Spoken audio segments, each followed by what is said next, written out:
सभी को जय मसीह की। आज हम पढ़ेंगे प्रेरितों के काम अध्याय 22।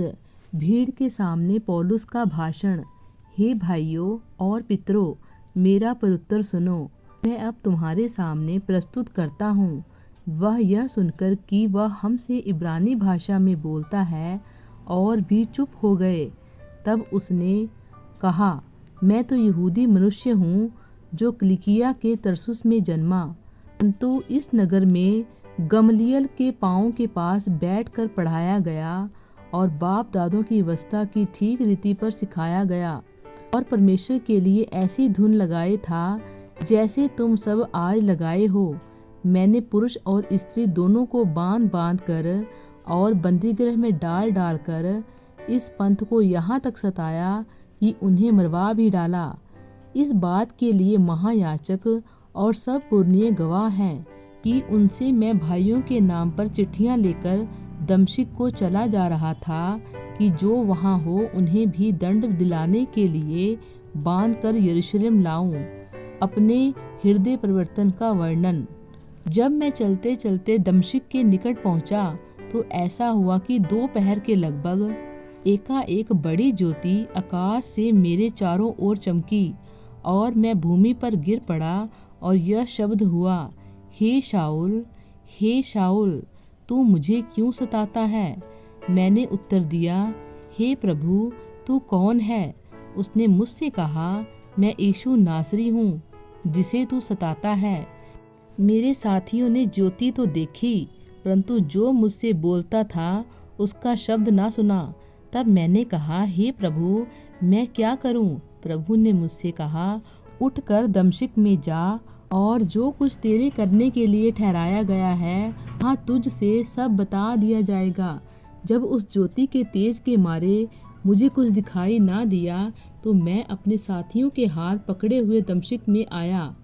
तब हनन्याह नामक व्यवस्था के अनुसार एक भक्त मनुष्य जो वहाँ रहने वाले सब यहूदियों में सुनाम था, मेरे पास आया और खड़े होकर मुझसे कहा, हे भाई शाऊल, फिर देखने लग। उसी घड़ी मेरे नेत्र खुल गए और मैंने उसे देखा। तब उसने कहा, हमारे बाप दादों के परमेश्वर ने तुझे इसलिए ठहराया है कि तू अपनी इच्छा को जाने और उस धर्मी को देखे और उसके मुँह से बातें सुने, क्योंकि तू उसकी ओर से सब मनुष्यों के सामने उन बातों का गवाह होगा जो तूने देखी और सुनी है। अब क्यों देर करता है? उठ, बपतिस्मा ले और उसका नाम लेकर अपने पापों को धो डाल। अन्य जातियों में प्रचार का आह्वान। जब मैं फिर यरूशलेम में आकर मंदिर में प्रार्थना कर रहा था तो बेसुध हो गया और उसको देखा कि वह मुझसे कहता है, जल्दी करके यरूशलेम से झट निकल जा, क्योंकि वे मेरे विषय में तेरी गवाही ना मानेंगे। मैंने कहा, हे प्रभु, वे तो आप जानते हैं कि मैं तुझ पर विश्वास करने वालों को बंदी गृह में डालता और जगह जगह आराधनालयों में पिटवाता था।